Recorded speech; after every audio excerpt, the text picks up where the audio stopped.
So your child is biting you. This is a subject that's very close to my heart. If only I could show you the physical effects of this. But I can assure you that no one told you parenting would look like this.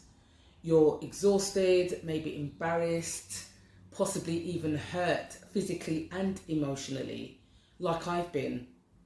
You're trying to stay calm, but inside you're asking, why is this happening? What does it mean? Am I doing something wrong? But let me stop you right there. Your child is not bad.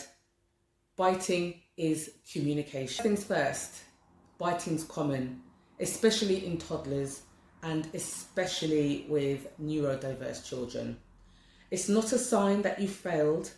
It's a sign that your child is trying to express something that they don't yet have the tools to say. That something could be they're feeling overwhelmed, sensory seeking, or there's a sensory overload somehow, frustration, unmet needs, a need for connection, or a response to change, anxiety, or transitions. Biting is a body-based expression. It's instinctive, it's raw, and it's often your child's way of saying something, something like, something inside is just too big for me and I don't know what to do with it. Now, trust me, I get it.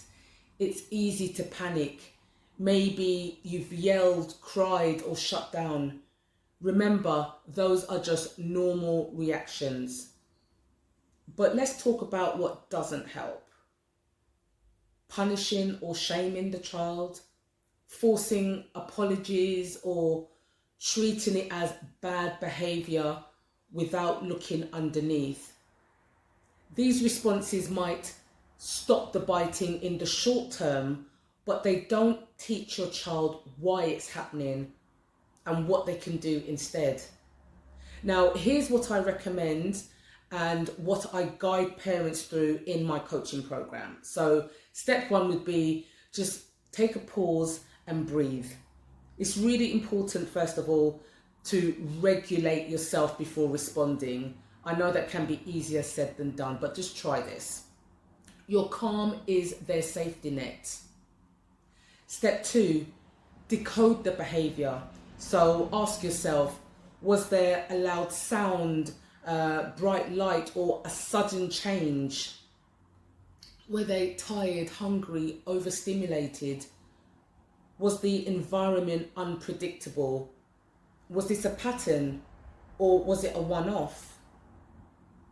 Step three, offer a yes to the need. Now, I'm not saying say yes to the biting, but we're saying say yes to the need underneath it. Try saying something like, you're biting, I think your body needs something. Let's find another way to help. Now remember, my child is non-verbal and I still use language with him, appropriate language. And I talk about him and my experiences in my story video. It's listed on my channel. Please have a look at it if you'd like to.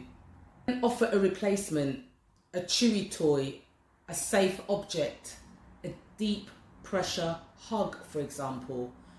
Jumping, stomping, or crashing. I've got an indoor trampoline and an outdoor trampoline. I've also got one of those spinny chairs so my son can sort of regulate his emotions. You could just offer a quiet space or a sensory break, for example. Step four, teach later, not during. Now this is really important. The learning doesn't happen in that moment of overwhelm. It happens in repair.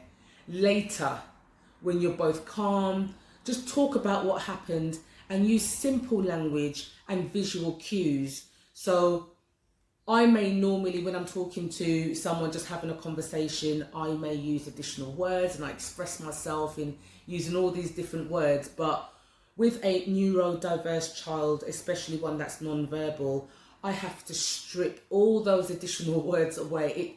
It just doesn't make any sense to them. Just Say the key words to them and they'll understand. I'm sure you can agree with me, your child understands exactly what you're saying. Now, biting can feel intense, and if your child is neurodiverse, what works for others may not necessarily work for you, and that's okay. You just need strategies that support your child's brain, not shaming their behaviours. And you deserve the support too. Now, if this resonated with you, if biting or other intense behaviours have left you feeling confused, hurt, or judged, I want you to know that you're not alone and you don't have to figure this out by yourself. In my coaching program, I dig deep into understanding neurodiverse behaviour, building regulation tools for you and your child, and replacing the chaos with connection. So book a free call with me by clicking the link in the description box and I can see if I can help you.